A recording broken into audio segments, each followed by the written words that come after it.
Hello and welcome to the Colts Cover-2 podcast. This is, as always, the First Impressions edition. That is probably the least amount of fun for our listeners, but maybe the best for Nate and me because we are driving back to Indianapolis right now from Tennessee. You can do it in about 4 hours. There's no point in staying in Nashville another night if you can get home. We are on our way. We are going to do the First Impressions podcast here. You guys get a little bit extra because we don't have anywhere to go. There's no plane to get on. It's just us and I-65 and nowhere to stop.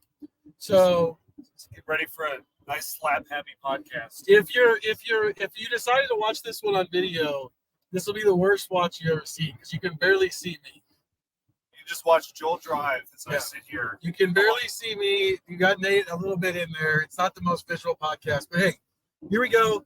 First Impressions podcast. One of the things I realized early in the week last week was that there's like 3 tiers of AFC teams. We're going to start with the big picture here before we get into the categories. There's 3 tiers of AFC teams. There's like one to take away. There's 4 at the top. That's your Kansas Cities, your Baltimores. Oh, see, you're already slap happy. Buffalo and Houston. Buffalo and Houston. There we go. Good job, Nate. And then there's a bunch of teams at the bottom tier. And that's your Tennessees, your Jacksonvilles. I don't know who else has 1 win. Cleveland has 1 win. They lost again today. Like, those teams are out of it. If the Bengals finish beating the Giants, I don't want to write them off just yet. They'll be 2-4, but there's what I'm about to say is going to fix the kind of make you understand why I don't want to write the Bengals off yet. The middle tier, the tier fighting for those 3 wild card spots. Nate and I were talking about this. None of them are good teams, like really good teams. No, they're not. I mean, some of the teams that have the better records in that spot below the division leaders would be like a team like the Steelers. I mean, would you say based on the game that we watched, the Colts and the Steelers, that they're a cut above the Colts? No, I mean, they went on the road today and they beat up on the Raiders, but they also lost at home to a Cowboys team that just got shellacked by the Lions. So it's like there's a lot of issues that we're gonna pick apart with this Colts team. And rightly so, but I think any podcast like this about teams in the AFC that are not that top 4, you can do that with every single one of them. It's a very weird, parody-driven, and just kind of messy start to a season. Kind of like last year, but for different reasons. Last year was like the quarterback bloodbath across the AFC that was created. This year, it just seems like a lot of different reasons in different places, and kind of every team has problems outside of that top couple and the top 4, I guess you'd say. So the Colts they're 3-3 and they're in it. For now, they're right in that logjam. Yeah, and yes, there's lots of things to worry about with the Colts. It's not a good defense, whatever, but there's a lot of things wrong with the Steelers. There's a lot of things wrong with the Broncos and the Bengals and some of these other teams that are going to end up competing for playoff spots. Now there's a spot in the Colts schedule that's going to get a lot harder, and we'll get to that in a couple of weeks. But they had to do this to avoid. The thing is, like the way I put it in 20 things this week was, if you win this game, you get to 3-3. You are firmly a part of that wild card mix, and I believe that as we're driving home right now, if the playoffs started today, the Colts would be in. I'm pretty sure that that's true.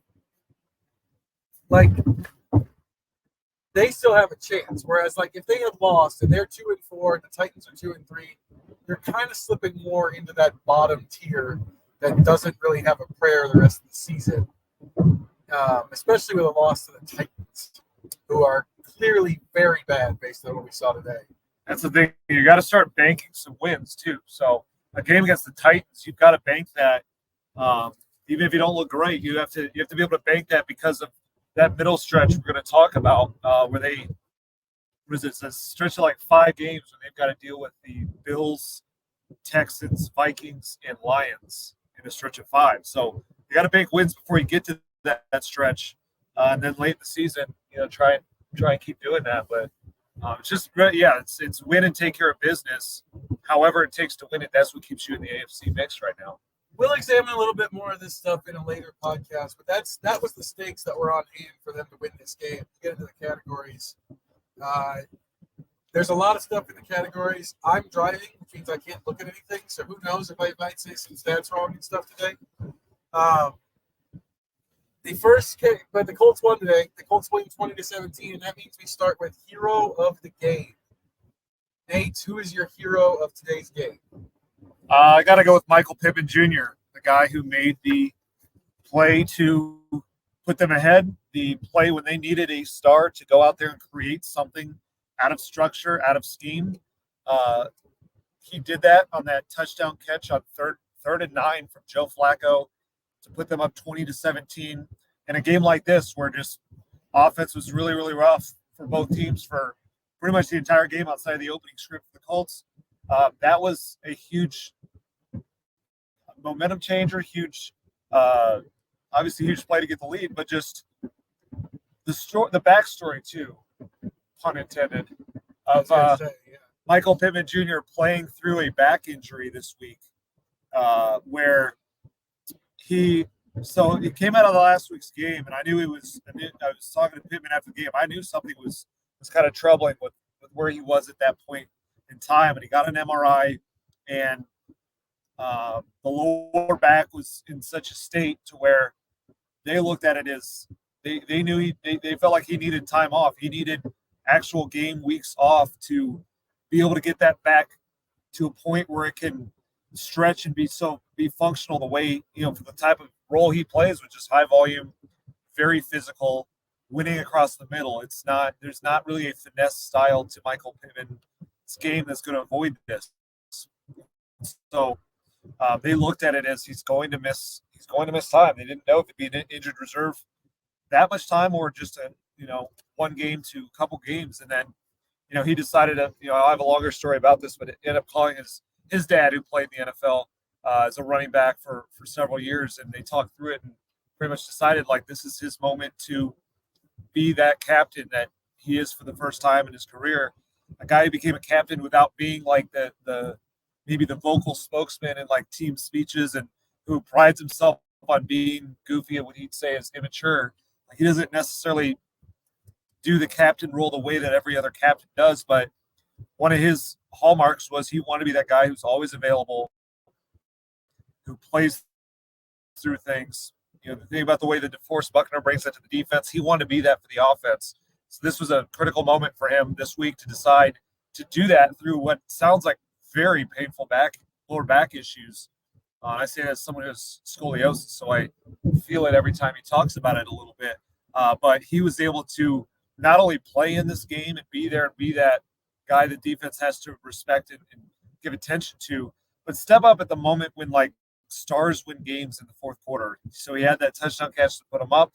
He had the big catch on third down to extend the drive that I know they ended up punting, but that kind of ended up sealing this because it got them another first down, let the clock drain to the point where Rigoberto Sanchez boots it like crazy, and the Titans just have no prayer left. So to hear the game, he only had 3 catches for 35 yards and a touchdown. So box score wise was not, anything super impressive, but I think really it fits that definition of the hero because when they needed a heroic moment, he was able to bring that. Yeah, he's clearly not the guy who was catching 8 passes a game last year. Right now, like I think that's been clear all season that there's been something a little bit off with him, and I don't know as he plays through this if you can expect him to be that player. But yeah, I mean, like in the touchdown catch too. Like it's not like that was a great throw. No, it's not like that's a throw where you like go back and look at it, you're like, wow, how did he get that in there? That was all Michael Pittman Jr. going up and making the play on it. At a time when they absolutely had to have it. Just a real gutsy thing. It kind of personifies the fact that this team is at 3-3 with all the injuries. Is they've played through some stuff. Pittman's playing through some stuff. And it's got them in a spot where, like, it's not great. You'd rather be 4-2 or 5-1, but at the very least, their season isn't where Tennessee's or Jacksonville's is at this point. The interesting thing is he said that injured reserve is still not off the table.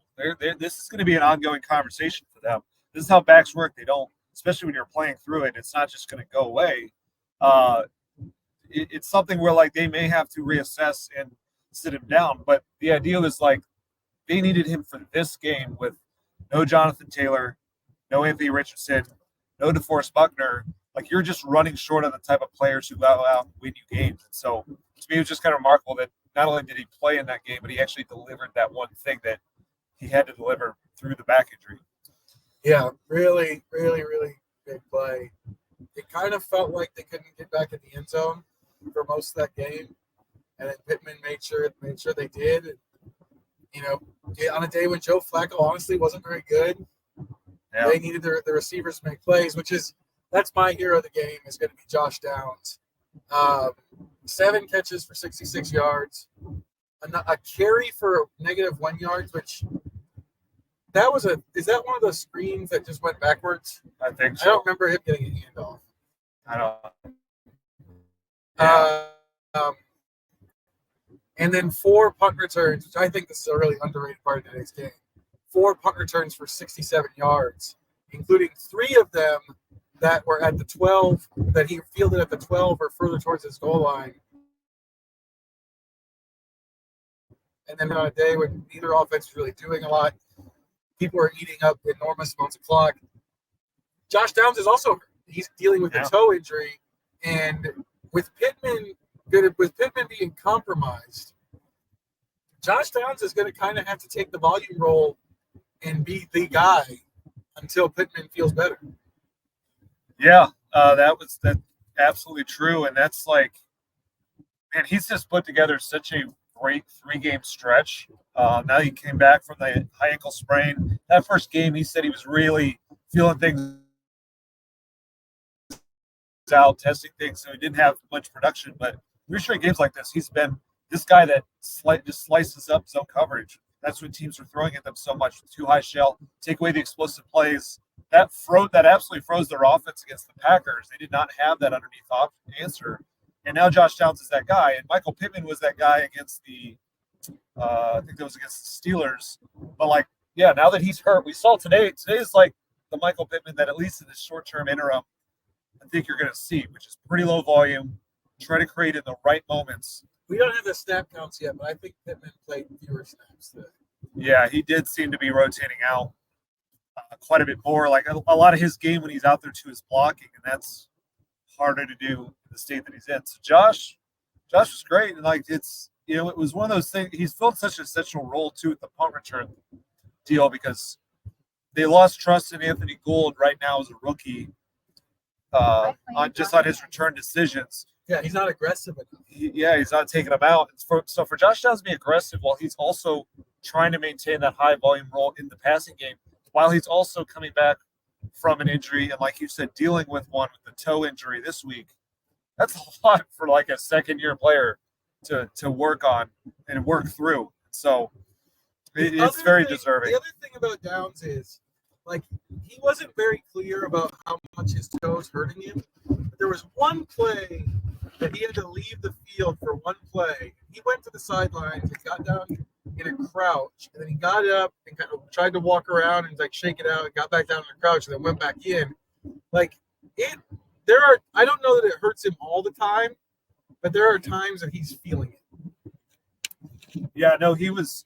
So coming out of last week's game against the Jaguars, I know there was a concern that it could be turf toe for him, which would have been a major injury. So it seems like they avoided the worst, but still, a toe is a very essential, body part to his style game as a receiver. So to take on that added load as a punt returner, that was a lot. That's one of our underrated pieces. He told me today that when he came back from the ankle injury, he went to the coaching staff and said he wanted to return punts this year.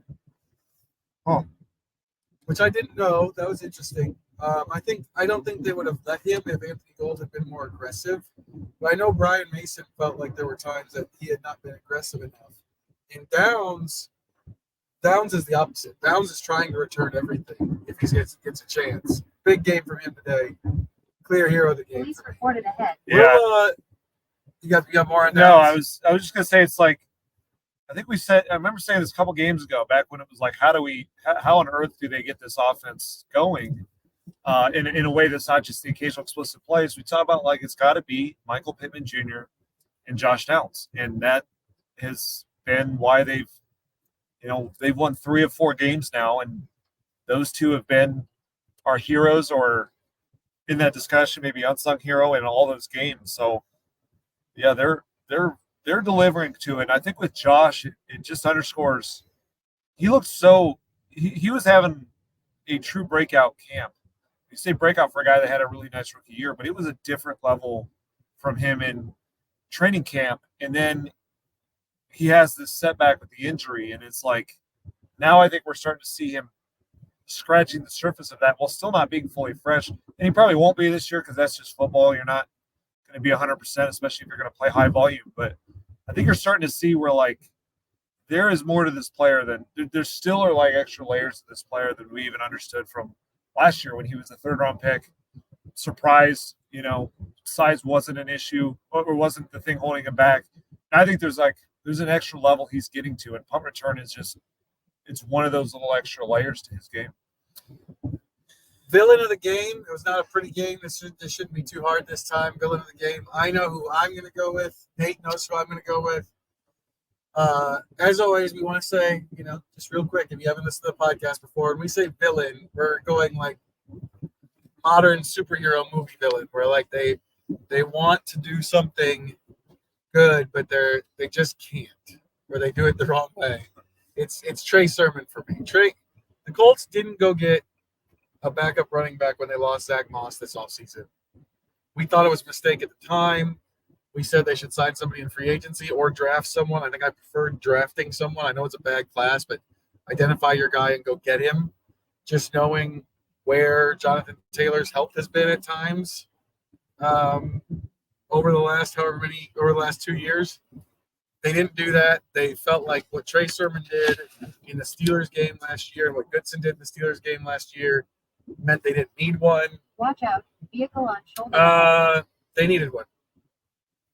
Goodson, like when you scheme something up for him to use his speed, he's had some plays the last couple of weeks where you're like, okay, like he can be a number 3 running back, kind of a not a scat back type, but a little bit like that. You can see some of that stuff with him. Trey Sermon, did he average 2 yards a carry today? 18 carries, 29 yards. Ooh. An average of 1.6. He does this little hop. And I think he's trying to set up blocks or read the block or do what Taylor does, but he's not fast enough to do that. He does this little hop in the backfield, and it costs him time. Like on the goal line is the one that really, really, really I thought was a problem. He did his little hop again where he's like trying to set something up or whatever he's trying to do. If he just ran forward and tried to bowl his way in the end zone, maybe they get to the 1 or something. Maybe he gets in the end zone. But he did this hop, lost all his power, and didn't go anywhere. He has not been good this season. I don't know what his season stats are off the top of my head, but I know he's not over 3 yards a carry. He hasn't been good. It's killing the running game right now because they keep giving him so many carries. And yeah, they should have gone and got somebody. Yeah, the thing I noticed, we knew it was going to be harder to run without Anthony Richardson, and not just because he could do some running on his own, but you notice this when they're in shotgun, and with Anthony, it's a zone read, so he could either hand off to the running back or pull the ball based on what that defensive end does. They waste the defensive end. When you have Joe Flacco back there, that defensive end doesn't have to care about Joe Flacco. So what he's doing is running straight at the running back, and when you have a super fast defensive end who's that backside end like Harold Landry, and you hand off to Trey Sermon, who does that skip, he gets caught from behind.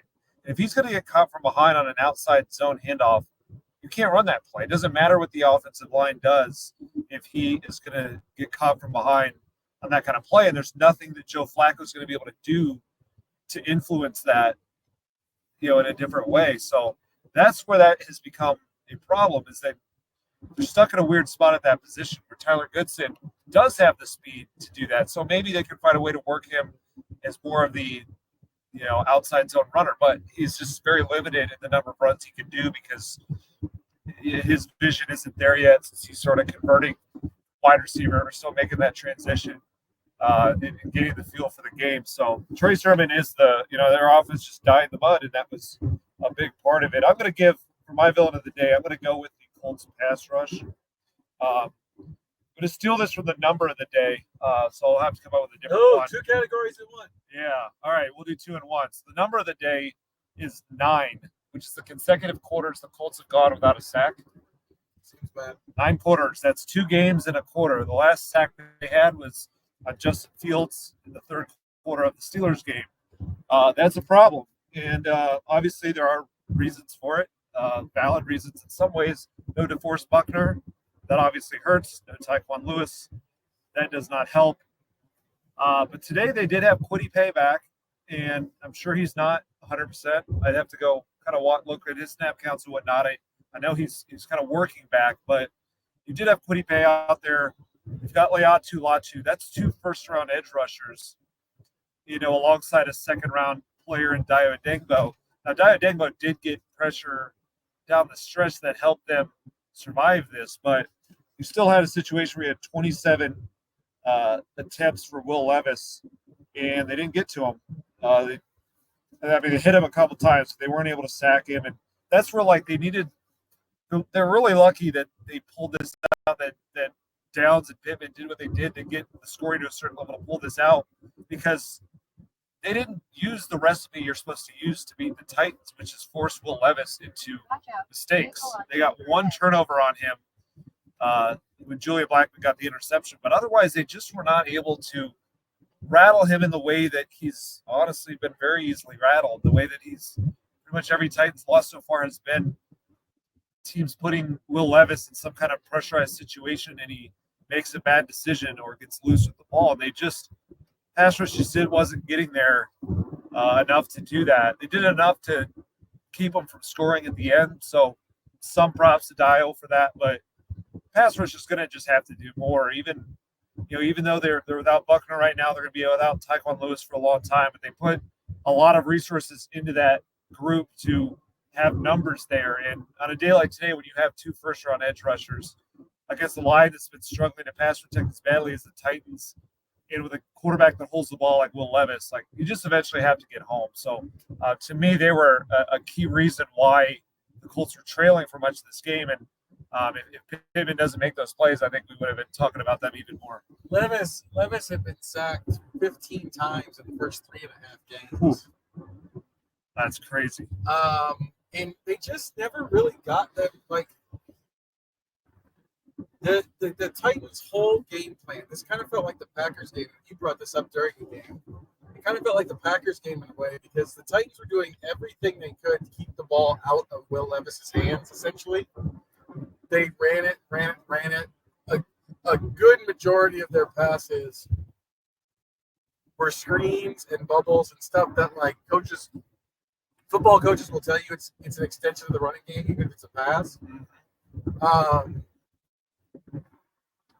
And they just couldn't get, until the fourth quarter, they just never got him in a situation where he had to pass. The one time they did, Julian Blackman should have picked him off at the goal line. Exactly. Like you said, the book on the Titans is pretty easy. Make Will Levis try to beat you and then reap the benefits. They couldn't do that until the fourth quarter. Latu had 2 quarterback hits.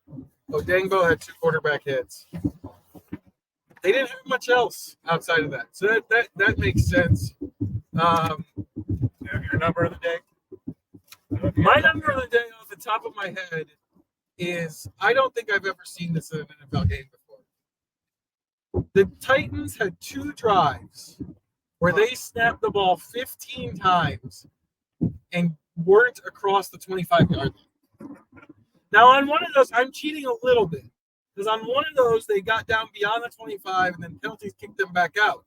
But when they snapped the 16th time, they were still on the 25-yard line.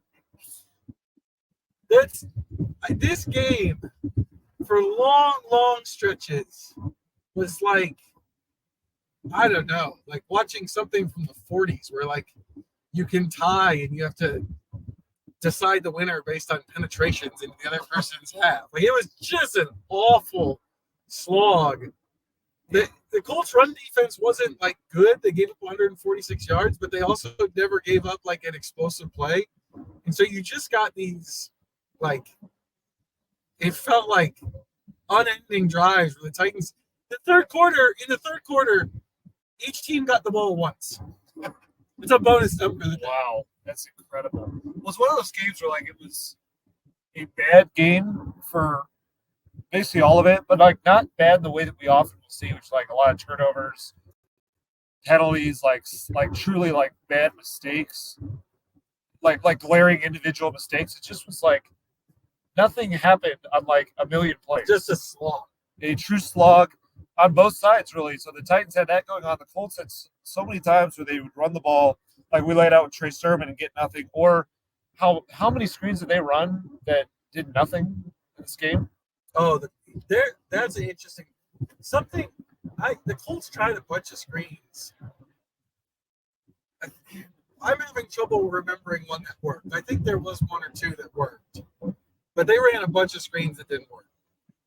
Yeah, it was, the screen, and that's like, without the screens, without the run game, like they had no ability to, really move the ball at all. And then then the Titans had nothing but like 3 yards of cloud of dust, time offense the whole game. So it was a weird one. It was that's why ultimately Michael Pittman was my hero, because thank you for giving us theater and saving us from a very boring game otherwise. Let's go to unsung hero of the game. Unsung hero of the game for today's win over the Tennessee Titans. Rigoberto Sanchez. The Witch. The Witch. I'm probably stealing your choice here. No, actually not. Okay. Well, Rigoberto Sanchez. So I don't, I'm not going to talk about the punter a lot on this podcast often, but Rigo deserves some pub. I think he's been absolutely excellent this year. He really concentrated kind of back half of last year and put up career numbers, and it's just carried over today. Another great game where, he had to be active. 5 punts, but averaged 54.2 yards, and then even better than that, 48.4 net. But really, he gets the hero for that last punt. 60 yards. That was a 60-yarder, right? The one at the end? Can't remember. I just remember what it did once it landed. Yeah. He had a log of 60, but it was one of those booming punts that got all the way out of bounds at the 3, right as they're having to, stop the Titans one last time, and that ended the game. You put Will Levis and the Titans at the 3-yard line, and all they needed was a field goal. So it's like if he had done the opposite and shanked a punter and just given up a big return like teams do sometimes, like it could have been very different, to where the Titans had 12 seconds left. If they're taking that ball from their own 30, you never know. You get 1 or 2 plays and have a chance at a field goal. When he booted it out of bounds at the or down there at the 3-yard line, like it was over. 12 seconds. That's why the Titans are just trying like a lateral type of play to come back. So on a day like today, when you had the screen game, as poor as it was, Joe Flacco, not a great game from him. No running game to speak of outside of 1 carry from Tyler Goodson. Banged up Michael Pittman Jr. This was a game that could have easily slipped. And their struggles on defense at times. So, the punting game, really, the way they flipped the field, you really combine those two things. Josh Downs in the return game with Rigoberto, what he did as a punter and the whole punt unit, that punt return, really, I think really saved this game for them. Yeah, that punt, I don't have a ton to add there, except that that punt looked like a cartoon. It looked like the scene in Space Jam when Michael Jordan hits the ball on the green and Bugs Bunny sticks a magnet up and circles it around. It just ended in the absolute perfect spot. It just died. He's a witch. That's the only explanation I have for that is magic. I don't care what Pat McAfee says. I'm sure there's a technical explanation. I don't want it. It's magic. No one should be able to do that with their foot. Which my unsung hero of the game is going to be Jalen Jones. Oh. Did Jalen Jones get away with pass interference? Yes. Yes, he did. Does that matter in the scorebook? No. No, it does not. Also, he's going up against a receiver in DeAndre Hopkins. I wonder if this played a role in the fact that they didn't throw the flag. Because this was a game where the refs were willing to throw pass interference flags. They did on a bunch of plays, especially for the Colts. But I wonder if DeAndre Hopkins' reputation as a physical receiver had something to do with this. But I had to give it to somebody on the defense because they faced 5 drives in the fourth quarter. They went 3 and out, interception, and then 6 and out. And then the weird, silly lateral play they did at the end. Jalen Jones broke up 2 of those. Julian Blackmon, I can't give it to him because he was responsible for the touchdown on 3rd and 19, which is like the worst thing that we saw. We thought it was the worst thing we were going to see in the NFL until we were walking out of the press box and saw Joe Burrow run for 47 yards on 3rd and 18. So I can't give it to Blackmon. We'll give it to Jalen Jones for those 2 pass breakups. Again, were they maybe aided by a reticent referee in the back? Maybe. Does that matter in the scorebook? No. Jalen Jones. Today's just another chapter in what I think you said this last week. It's been a wild ride for Jalen Jones. There's highs, there's lows, and it's constantly one of those. This is a true young corner. Clearly has some good skills. He's gained some confidence. Does have limitations as a player in as far as a guy who's going to cover and lock guys down in long stretches of the field. But this was a difficult matchup in terms of the matchup on the perimeter with DeAndre Hopkins, but also his style of matchup. Like the more physical it is, he tends to rise to the occasion. It's more the guys that can kind of win in space with speed that Brian Thomas is not his style of matchup. So this fit Jalen Jones. It was a step in the right direction. I thought he did a better job too of his getting off blocks and playing the run, and at least kind of keep it contained. That is what led to some of the explosive plays early in the year. He has clearly gotten better at that. So, this was he's going to have some down moments too. But today was what you want to see out of him.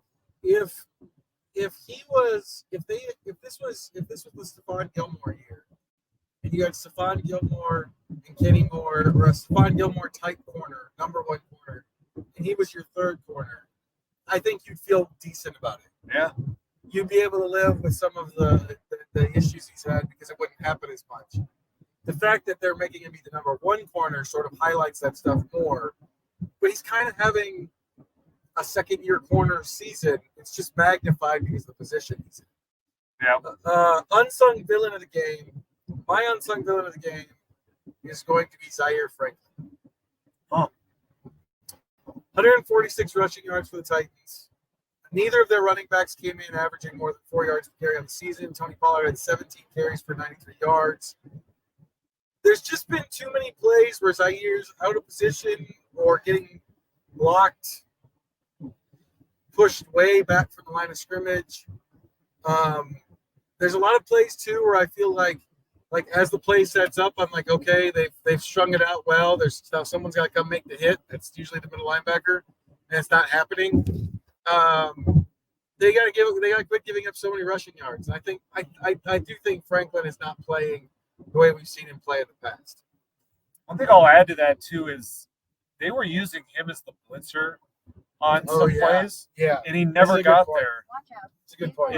It's not he's just not really fit to do that. I think they should pivot to. He's not super explosive. EJ Speed's better at it. He just doesn't. He's not the fastest straight line anyway. But that launch out of your initial, that's like some guys have it, some don't. And EJ would be a great one. I think they should blitz Kenny Moore, or Nick Cross on occasion, though that's harder to do with everything else in the secondary. But Zaire's just, if you're gonna blitz, like they finally did theoretically the thing people wanted in blitz, and just nothing really added there. So he's got to make more of an impact than he's making right now. My unsung villain, there's not an easy choice.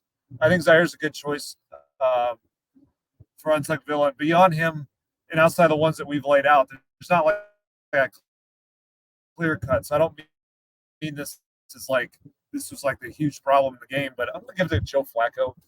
Just did not think he played great. It wasn't destructive.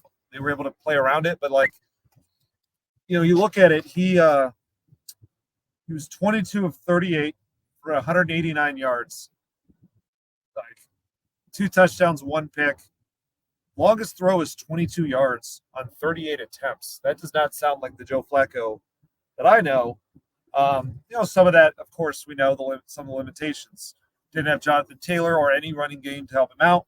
Michael Pittman Jr., not exactly himself. But, I mean, you had Alec Pierce out there who's leading the NFL in yards per catch by a mile. And I didn't realize Alec Pierce had 0 catches. Nope.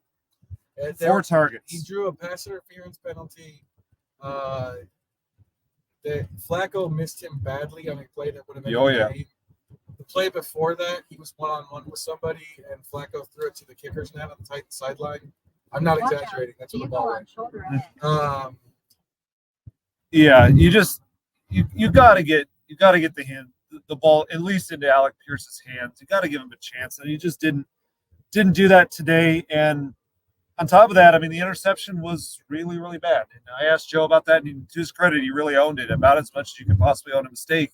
I mean, he just called it a greedy, dumb mistake that he said set the offense up for failure.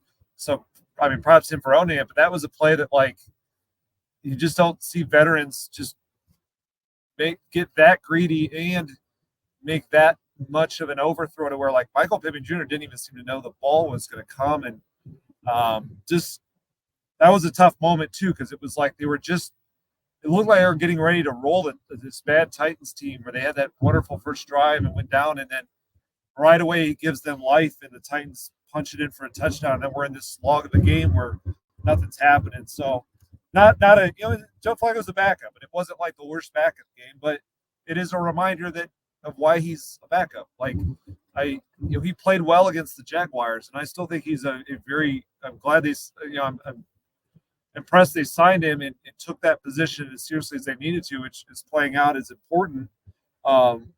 He's a good backup, but he's a backup. And tearing up the Jaguars was one thing.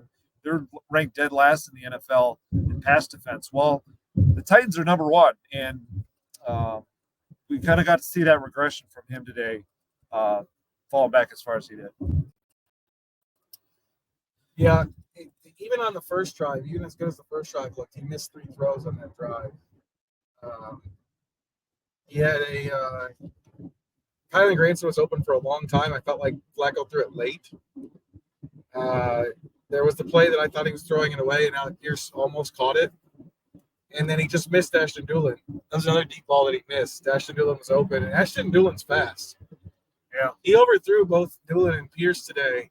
And I feel like it was more like a trajectory thing. Like, don't give them a chance. Give them a chance to run under it, as opposed to like throwing a laser that has to hit them in stride where they don't have a chance to catch up to it. So yeah, I think that's a good one. Yeah, and even on that play you mentioned to Pierce, where it looked like a throwaway and Pierce almost caught it, he had Josh Downs uncovered in the flats. Yeah, early in the play. On that right. play. Yeah. So just was a lot of things where he just wasn't. I don't know if it was, they thought they were going to start. Maybe this is where we could talk about the Anthony Richardson decision. He hasn't come up yet, but they early in the week it seemed like they thought Anthony was going to be able to play. Late in the week, Shane Steichen said he made the decision to not put Anthony out there. They called him a game time decision, but they knew late in the week they were going to turn to Joe Flacco.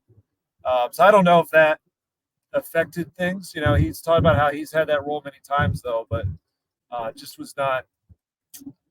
wasn't really there today. Yeah, I mean, and honestly, like if you have a 39-year-old backup, practice time should matter. Like that's why he's here, is to handle stuff like that. Especially when you had all your starting receivers. I mean, all of them. What were his yards per attempt? I do the math, but 189 divided by 38. It's right about 5. Because 19 is half of 38. So that's very bad. It's a very bad number. Yeah, it's the official number is 4.97, but that's bad. That brings us to the interlude. We're in the middle of the podcast now. Game day observation, things that gave us joy, that kind of thing. My game day observation is this may be the silliest game day observation in the history of the podcast.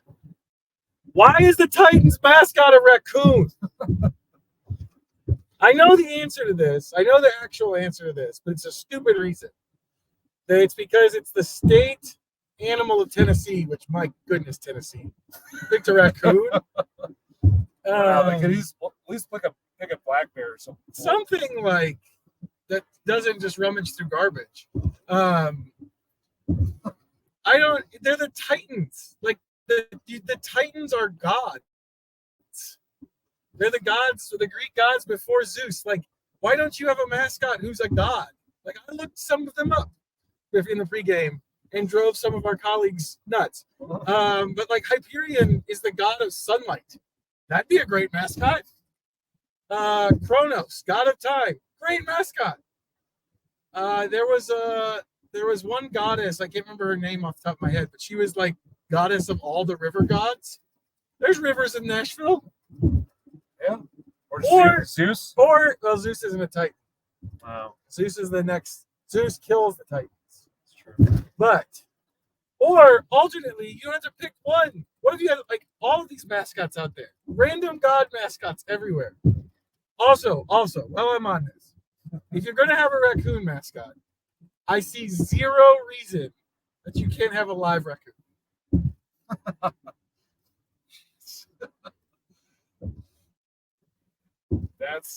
That would be interesting. I don't know that you'd ever be able to train raccoons. Like, are completely resistant to training. So that would be interesting to see them try to make that work. But that is very weird. And then when they put like that raccoon, like getting the crowd hyped up, you're like, what is going on? Like that guy on the video board. I'm insulted that it's a raccoon. Also, I think Alexa Ross from 59 from Fox 59 and CBS 4 and I were looking at this. Yeah, there are so many people on the podcast right now who is like, what in the world? Why did Joel think about this much? Listen, there's some time between when I get done with TV and when the game starts. There's not much to do. I think the raccoon would get beaten by every other mascot in the NFL in a fight.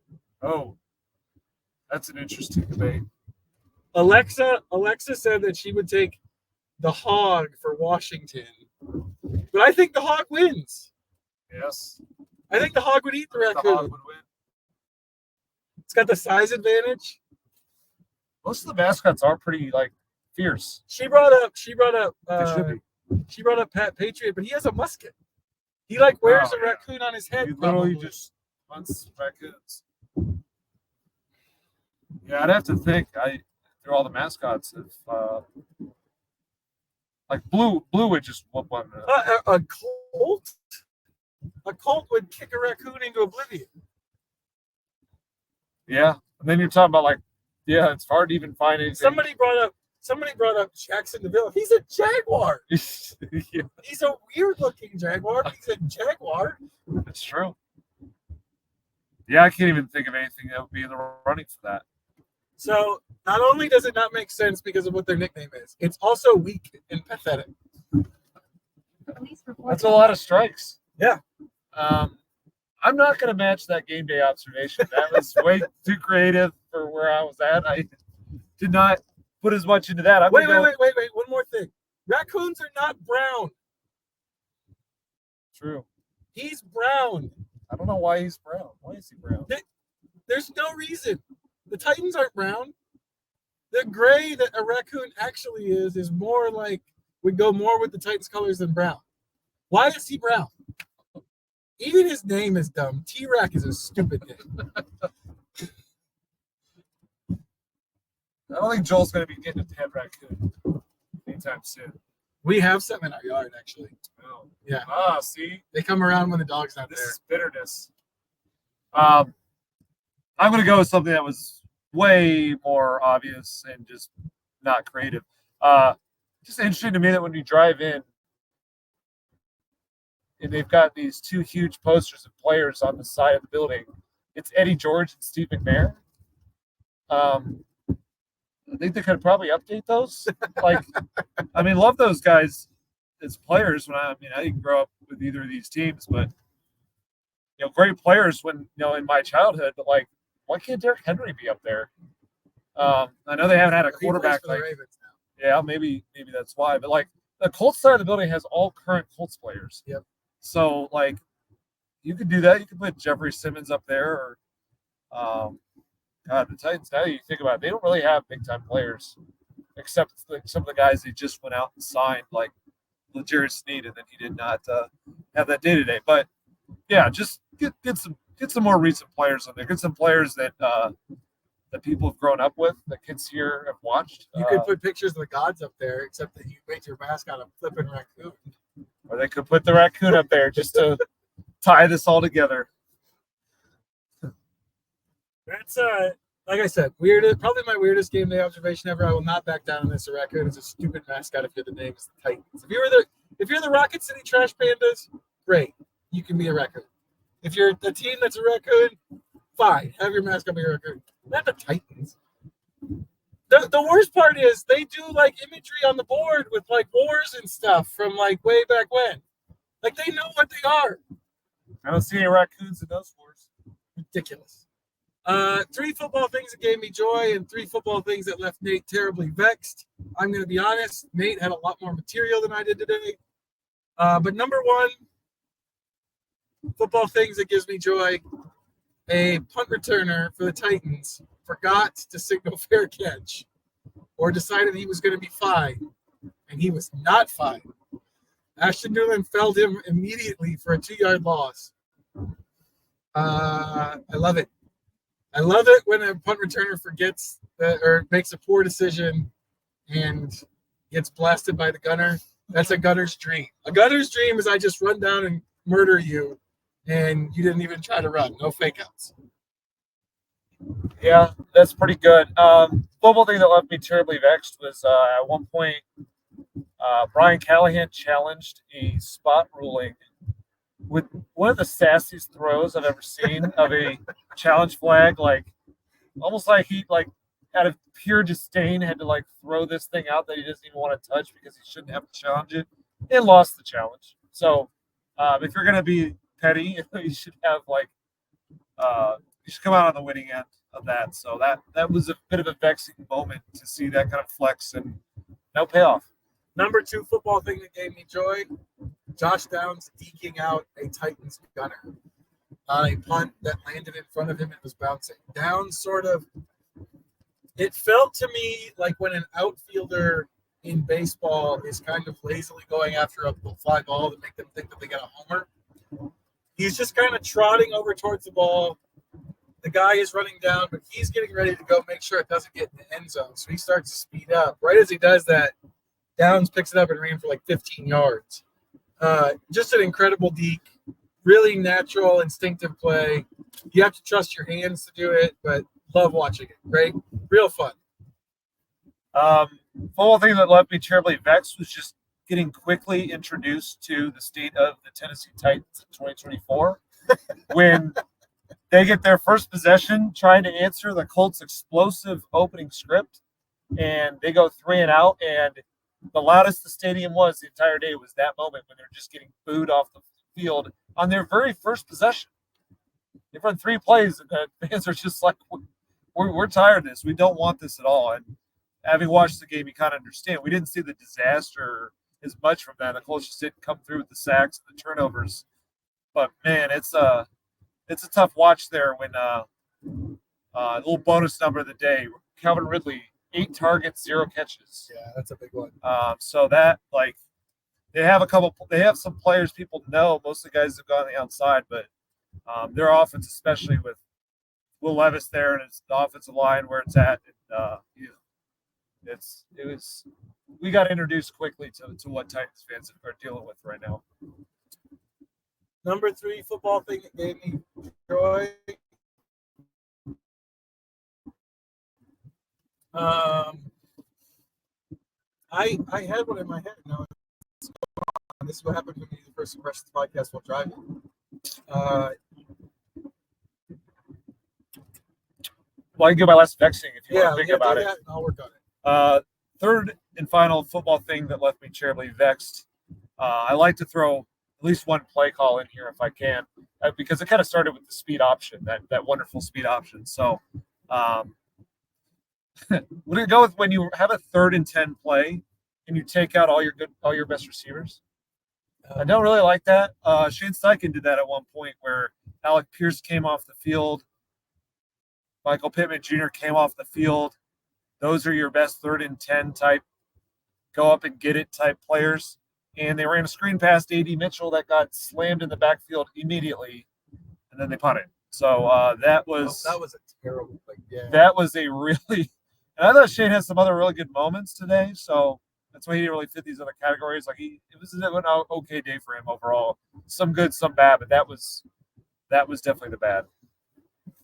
Number 3 football thing that gave me joy. Alec Pierce got to block a defensive end and really kind of lit him up. It was fun. Oh, they moved him into the slot. And he kind of slid down. I think Pittman does this a lot, actually. yeah, he does. They probably don't want him doing as much with his back, but Pierce did it.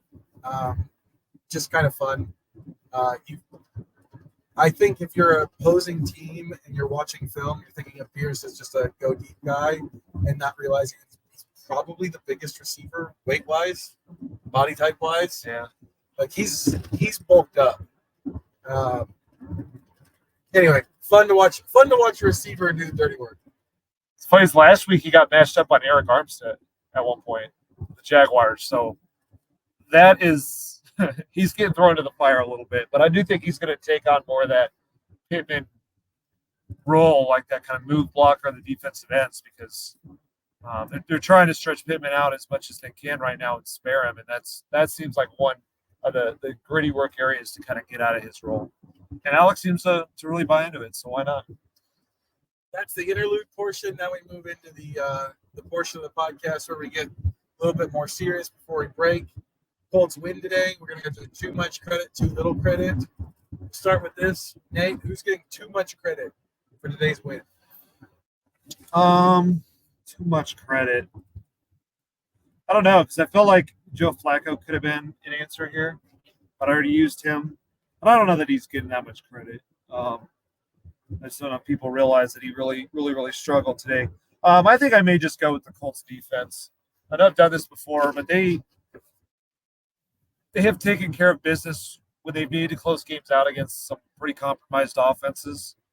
But I think that's all you need to see it as. They were – so the ending stretch of the game, they stepped up and they made some plays.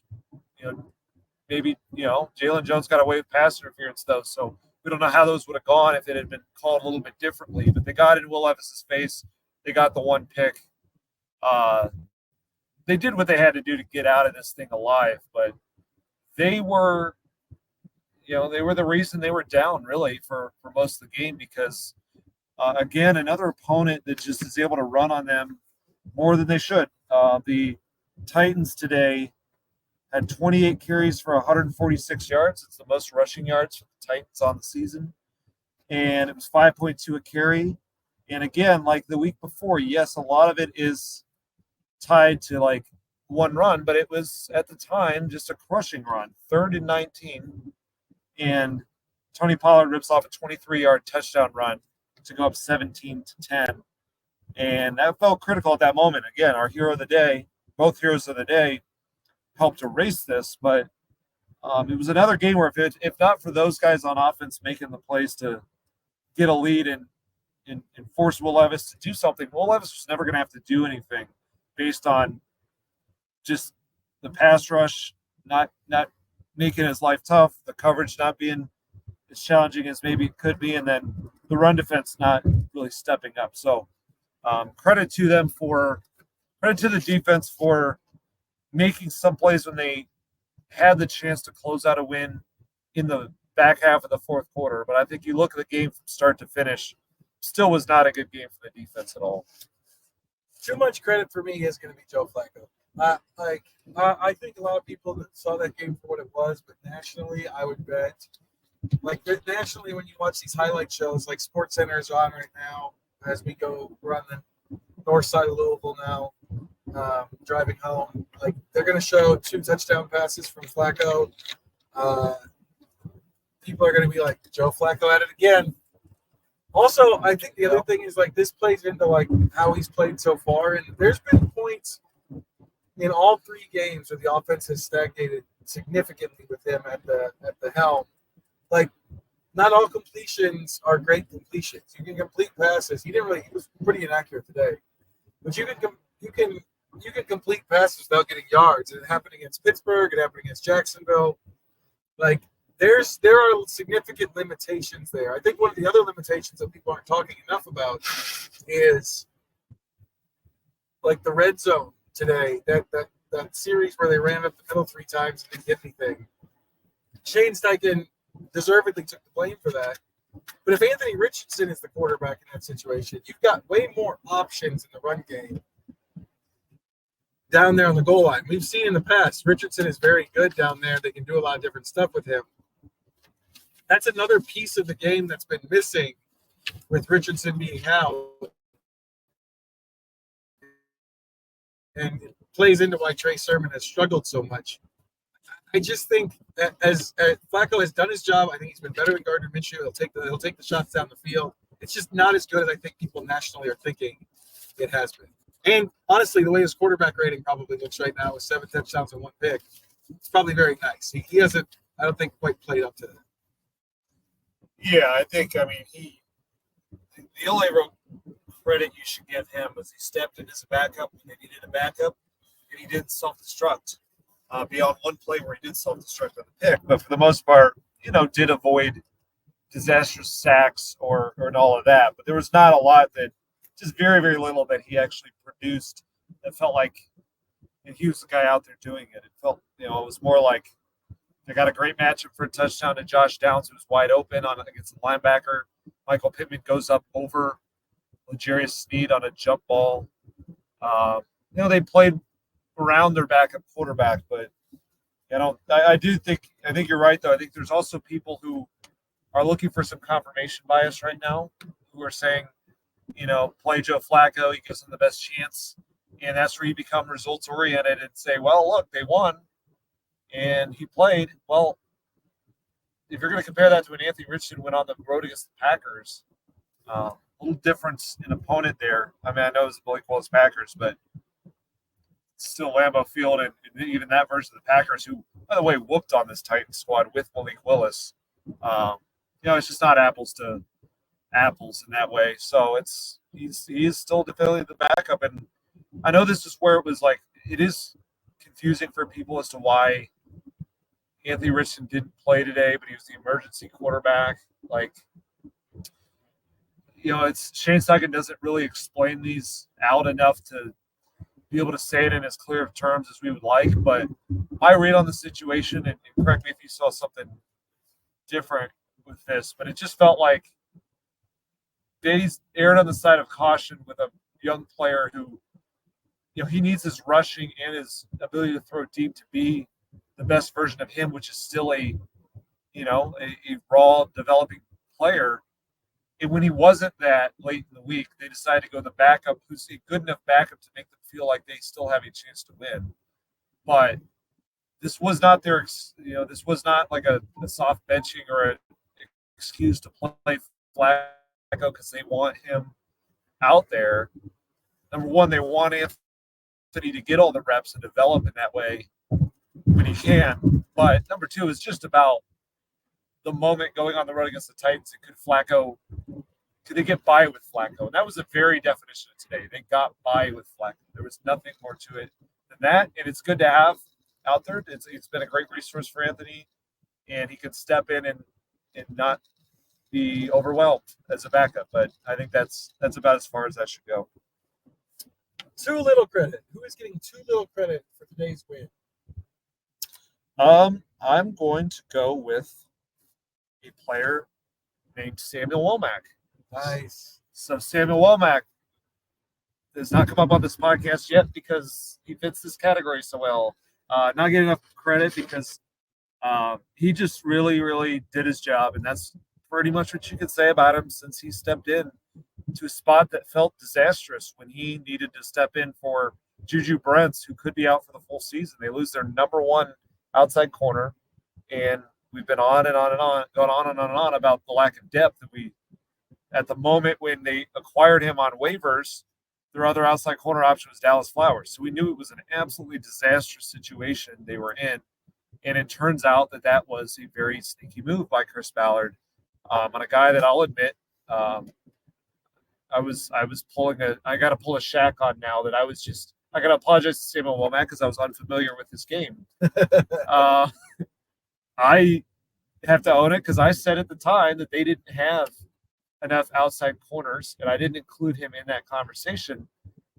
And I did admit that, yes, he has played outside corner. Could he go in a pinch? I knew he could physically line up there and run some plays.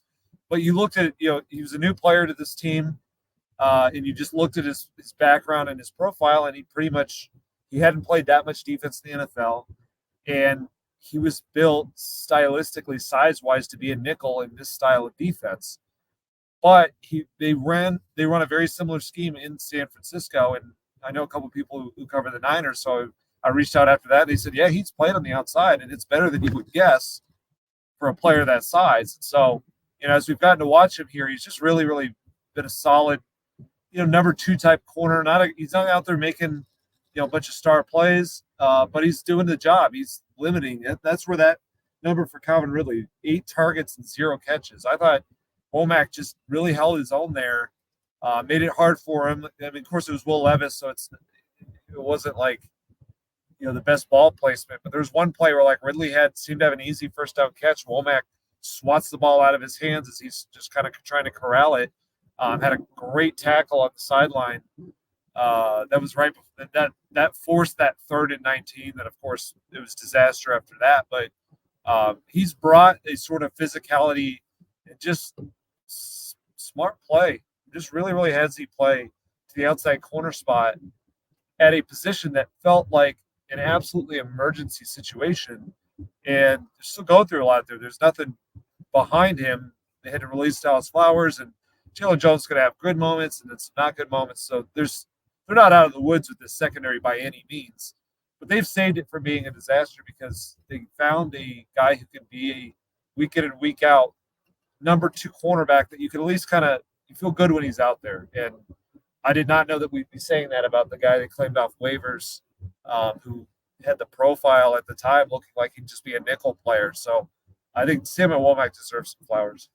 Flowers. That's a Freudian slip there. That was not a pun intended. Womack, I know this from writing it. I wrote a story where I went through the stops that they got in the 4th quarter. And I know this from looking at that. Womack broke up passes on 2nd down on 2 of those drives to set up the key 3rd down breakup. Just a guy who is really playing well. He's physical too. That's the other thing about him is he's physical in the run game. There's some good stuff from Womack. My 2 little credits are going to go to Dio Adengbo. Dio, he hurt himself a little bit today. He did something to his hamstring. He said they had to activate it, get it going back again. I couldn't tell if it was a cramp from what he said or if it was maybe like a minor spasm. I don't know if anybody's ever had a hamstring spasm. It's not fun. You think he pulled the sucker.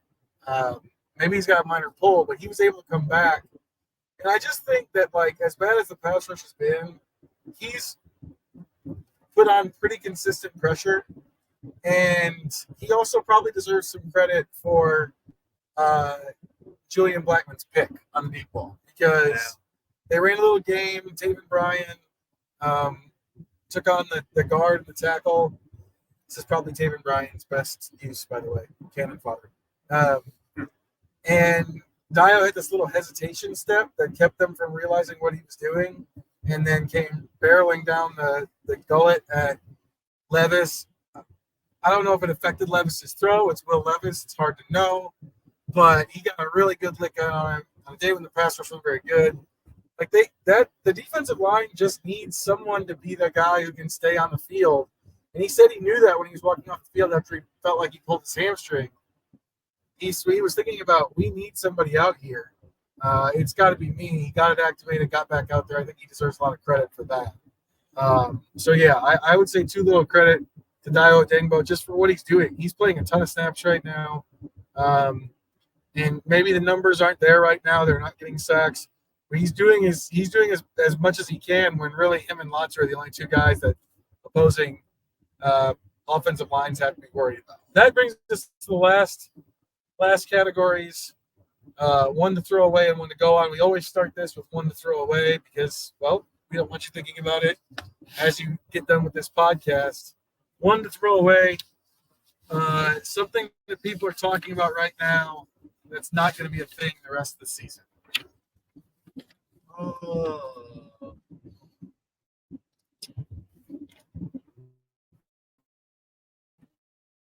Man, I don't want to do the quarterback thing all the time. It's the easiest one because I do think I think Colts fans who watch this, people seem to adjust and knew that Flacco is not exactly lighting it up, giving you a reason to think about anything there. But I do think nationally there's people that they've got this, their impression of Anthony Richardson is that he's just this incredibly inaccurate player, which he does have accuracy issues, as we know. But that's all that's going on with him is he's inaccurate, therefore they can't win. It's just this idea that like completion percentage is everything. And that's the only area that I would really give Joe Flacco on Anthony Richardson right now. I have a wonderful stat about this. Go for it. Do you know what Will Levis's completion percentage was entering this game? No. 68.4. And he's been terrible. There you go. He was 16 and 27 today, so yeah. Down a little bit. Oh yeah, there we are. 16 and 27 for 95 yards. 95 yards. Less than 100 passing yards in the year of our Lord. And again, you talk about completion percentage. Joe Flacco, 22 of 38. Not too bad, huh? Probably around 60-ish, I would think. For 189 yards.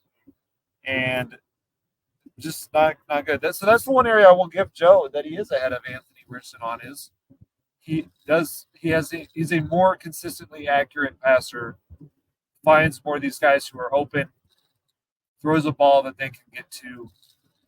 But it doesn't amount to that much most of the time. He hits some explosive plays to Alec Pierce. Well, Anthony Richardson has done that too. Go back to the week one. That was kind of the whole story for him week one. Joe Flacco does put the ball in harm's way. Maybe not as much as Anthony Richardson was early on, but again, that's parsing small sample sizes. Anthony Richardson, I don't know. I don't think the turnovers will be as much of a thing for him because he's not really had decision-making issues. It's just sort of overthrowing it at the too high shell. But like Joe Flacco will put the ball in harm's way, and he threw a really, really, really bad pick today that I think if that's Anthony Richardson, everyone's, the people looking for confirmation bias will take that to see, look how not ready he is. Look how can you miss by that much? How can you take that shot your receiver's not looking for it? Well, that's what Flacco did today. So, again, he's a good backup. And I hate, like, you're going to do this so often that it comes off like you're putting someone down when, like, he's doing exactly what he was signed here to be, which is a competent backup who can complete a higher number of passes, who can push the ball downfield and create some explosive plays like he did against the Jaguars. But I think with Anthony Richardson, they would have scored at those times when they were in the goal to go, because those were the situations where the defense could just sell out on the running back and Trey Sermon can't run away from those guys on the backside. That's Anthony Richardson there. They cannot play it that way. If they do, he'll pull it and walk into the end zone. I think he would have generated something like that series where they ran 3 times up the middle and then just settled for a 22-yard field goal. Anthony Richardson gets them in the end zone. So I just think overall, like, you probably get a little bit more, you know what you're getting with Flacco, and it doesn't feel quite as herky-jerky.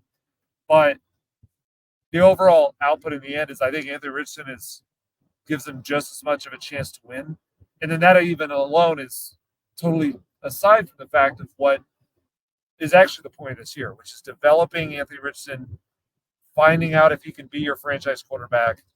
There's just no role for Flacco in this at all, especially the way they're playing defense. This is not a contending team by putting in the backup quarterback. That's just that. I'm probably going to use this every week on this for as long as I see these takes, especially from people. It's one thing for someone in your mentions to say it when they're mad during a game as a fan.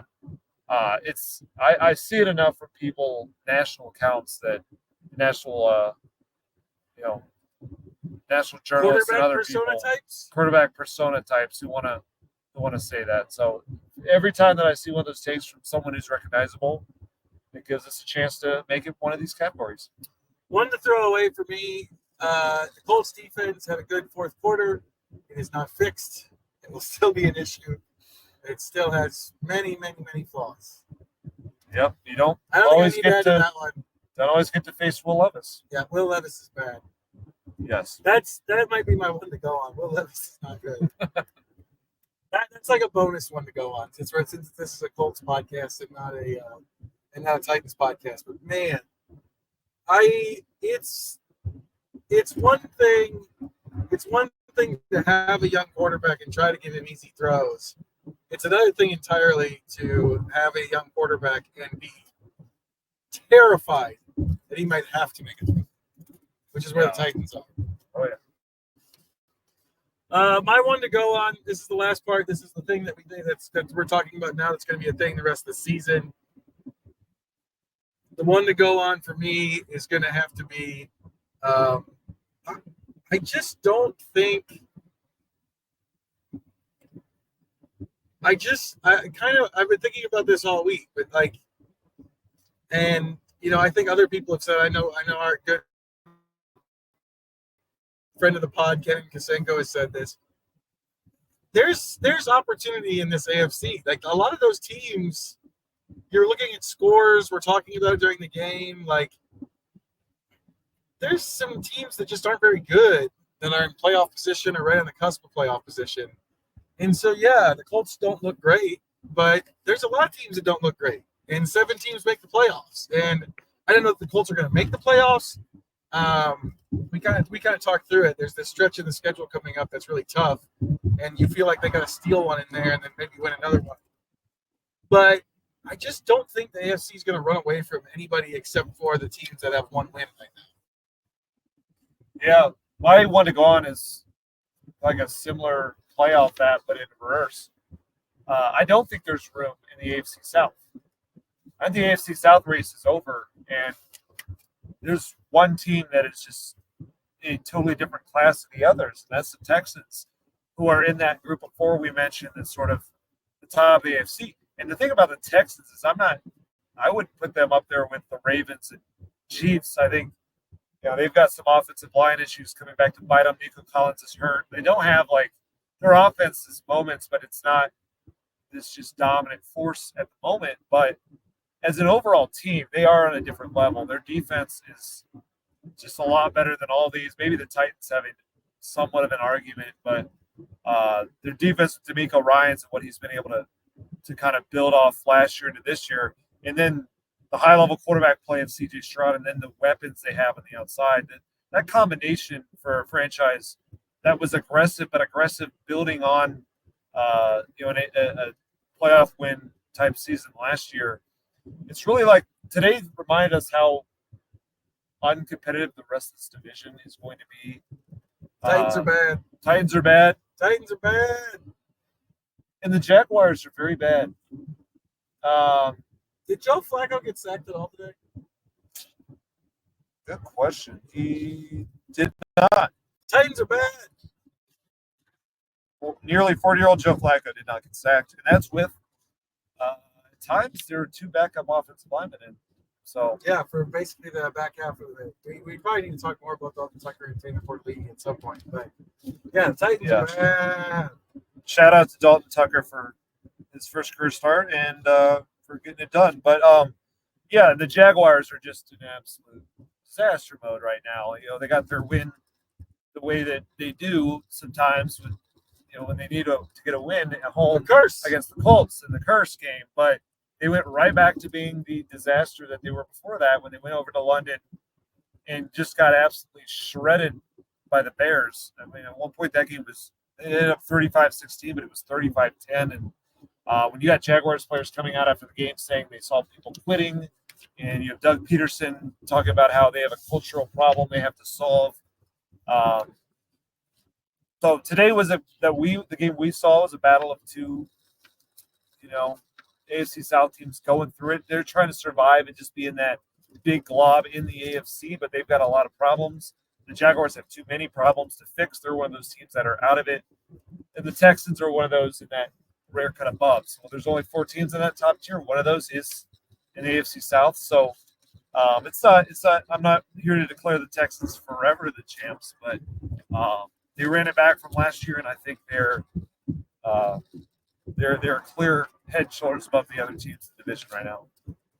That is it for this first impressions edition of the Colts Cover-2 podcast. Thank you for being with us as we crossed from Kentucky and back into Indiana. We've still got some driving to do. Most of you will be listening to this in the morning.